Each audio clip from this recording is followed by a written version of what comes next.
Et même si les enfants d'Afrique d'Haïti ont déjà été garants des guerres de libération des indépendances sud-américaines, quand ils ont eu la générosité d'offrir un coup de main au général Bolivar pour poursuivre les guerres de libération. Même si ces moutons ont déjà été debout pour garder l'Europe de tout danger, ils ont été déjà debout pour garder l'Afrique dans un statut d'esclave moderne, pour ne pas dire d'indigène. Et même si l'Europe a déjà dupé les héros oubliés et sacrifiés dans les camps de tuerie, debout pour se payer la tête de l'Afrique, même si les colonies africaines ont déjà aidé l'Europe de se prémunir des germes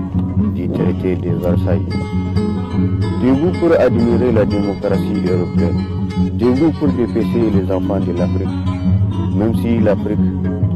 a déjà été victime du commerce triangulaire, même si elle a déjà été victime de la bête qui s'est cachée derrière la mission dite humanitaire de la colonisation, même si elle a déjà été otage de la démocratie héritée à partir du complot habile de la décolonisation, même si elle a déjà été otage de la démocratie héritée à partir du référendum vendu par le général de Gaulle au soleil des indépendances de l'Afrique occidentale française, même si elle a déjà été divisée par la conférence de Berlin, même si elle a déjà été mise à sac par le référendum du général de Gaulle au soleil des indépendances africaines. Il s'agit d'une espèce de mouton qui devrait être debout pour la magnifique et noble démocratie,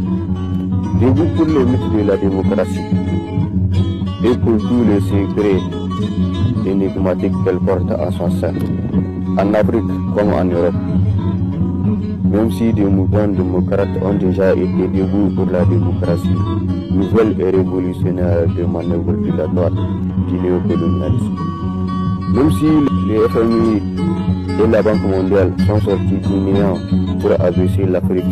au niveau du même statut d'indigénat qu'a vécu l'Afrique, et pour abaisser l'Afrique dans un statut d'esclave moderne, même si elle a déjà été victime de la traite négrière.